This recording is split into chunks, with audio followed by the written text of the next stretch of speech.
नमस्कार दोस्तों, एक बार फिर से स्वागत है आपका मेरे चैनल वेल्थ क्रिएटर पे। तो दोस्तों, आज हम बात करने जा रहे हैं एक आईपीओ की जिसका आज डे वन था और आईपीओ का नाम है एफकॉम लिमिटेड के नाम से ये कंपनी है। बेसिकली ये काम करती है, देखेंगे आप, टनल बनाती है या ब्रिजेस हो गए या रेलवे प्लेटफॉर्म्स हो गए, इस टाइप के जो है कंस्ट्रक्शन वर्क में काम करती है।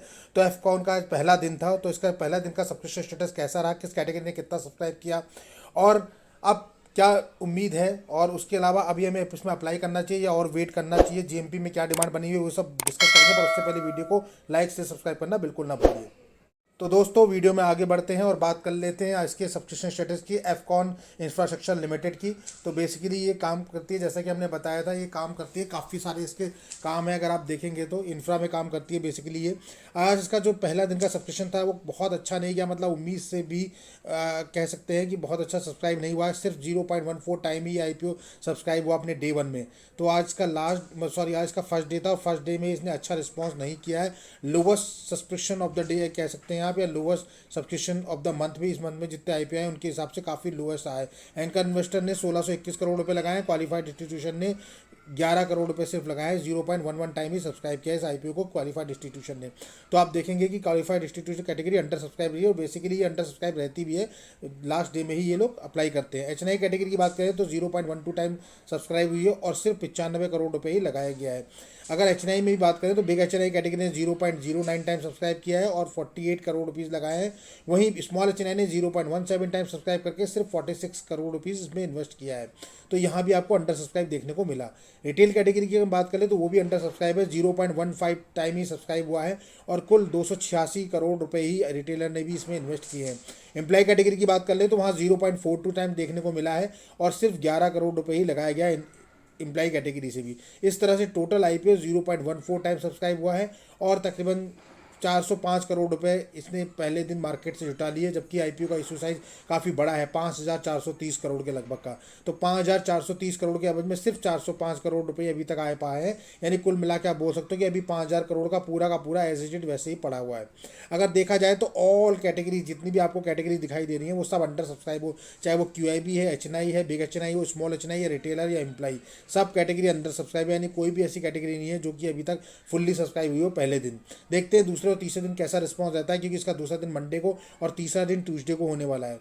तो इसका जो आज सब्सक्रिप्शन आया है बहुत ही, आप कह सकते हैं कि बिल्कुल ही अच्छा नहीं रहा पहला दिन का सब्सक्रिप्शन, और जैसी उम्मीद थी उस हिसाब से नहीं रहा। मुझे लग रहा था कि कम से कम आधा तो ये आईपीओ सब्सक्राइब हो ही जाएगा आज। अगर बात करें तो इस कंपनी से रिलेटेड में डिटेल वीडियो बनाया है, वो अवेलेबल है चैनल पे।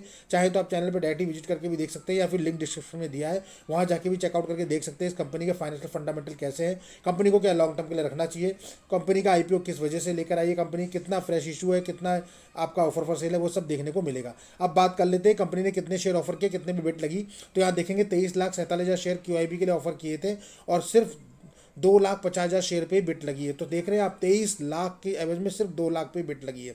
एचएनआई कैटेगरी में 1,75,00,000 शेयर ऑफर किए थे और सिर्फ 20 लाख पे बिट लगी है। देखेंगे आप तो जी बिग एचएनआई में 1,16,00,000 था जिसमें केवल 10 लाख पे बिट लगी है। वहीं आप देखेंगे तो 58,36,000 शेयर स्मॉल एचएनआई के थे जहां सिर्फ 10 लाख पे ही बिट लगी है।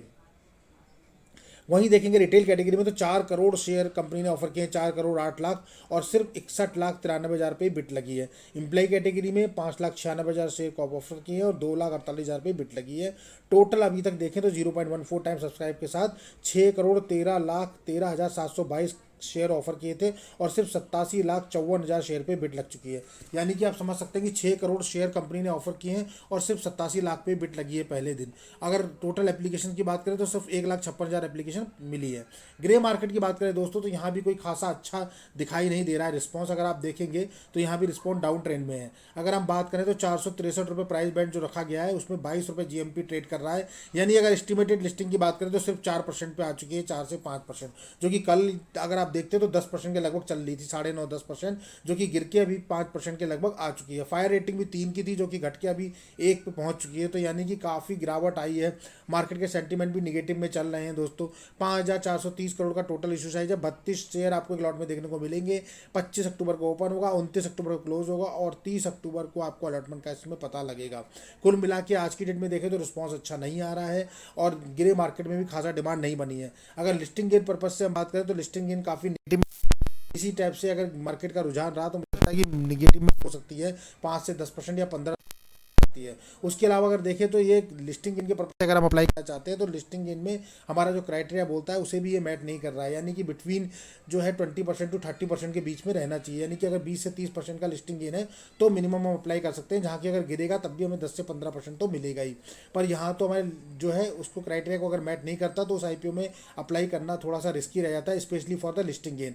लॉन्ग टर्म के पर्पज से आप कर सकते हैं, पर इस समय काफ़ी रिस्की चल रहा है सारे आईपीओ में। जिस हिसाब से मार्केट का सेंटीमेंट नेगेटिव में चल रहा है उस समय काफ़ी रिस्की है। तो हमें लगता है कि रिटेल इन्वेस्टर को तो थोड़ा दूर रहना चाहिए अभी, जब तक कि जीएमपी में थोड़ा सुधार ना हो जाए। पर लॉन्ग टर्म के पर्पज से जो लोग हैं वो पूरा डिटेल वीडियो देख के अपना प्लान बना सकते हैं। अभी मुझे लगता है वेट और वॉच करना चाहिए, और डे 3 में हम 12 बजे के बाद यानी दोपहर 12 बजे के बाद देखेंगे क्या सब्सक्रिप्शन रहा है, क्या क्यूआईबी ने अच्छा पार्टिसिपेट किया है, क्या एचएनआई ने भी अच्छा पार्टिसिपेट किया है। अगर ऐसा है और एंकर बुक इसकी कैसी है, उसके हिसाब से हम अंदाज़ा लगा सकते हैं कि आईपीओ कैसे जाने वाला है या जीएमपी में डिमांड बढ़ेगी या नहीं बढ़ेगी। पर फिलहाल तो अभी हमें इससे थोड़ी सी दूरी बना के चलना है, जिस हिसाब से इसका गिरे मार्केट में डिमांड घटती जा रही है। दोस्तों यहाँ कोई भी आपको बाय और सेल का एडवाइस नहीं दिया जाता, किसी भी आईपीओ में अप्लाई करने के लिए नहीं कहा जाता है। यहाँ सिर्फ हम आपको नॉलेज अपग्रेड करते हैं, आपको कंपनी के फाइनेंशियल फंडामेंटल बताते हैं, आपको जीएमपी में क्या डिमांड चल रही है वो बताते हैं, मार्केट में क्या एनालिसिस चल रहा है वो बताते हैं। उसके बेस पे आप अपना डिसीजन बना सकें, ताकि आपको अपना डिसीजन बनाने में आसानी हो, और इस पर्पज से ये वीडियो बनाए जाते हैं। लेकिन आपको यहाँ कोई भी बाय और सेल का रिकमेंडेशन नहीं दिया जाता, या फिर किसी आईपीओ में आपको अप्लाई करने के लिए प्रोवोक नहीं किया जाता है। तो दोस्तों ये एक छोटा सा अपडेट था। वीडियो अगर पसंद आए तो उसको लाइक, शेयर और सब्सक्राइब करना बिल्कुल ना भूलिए। तो मिलते हैं अपनी ऐसी नेक्स्ट अपडेट नेक्स्ट वीडियो में, तब तक के लिए नमस्कार।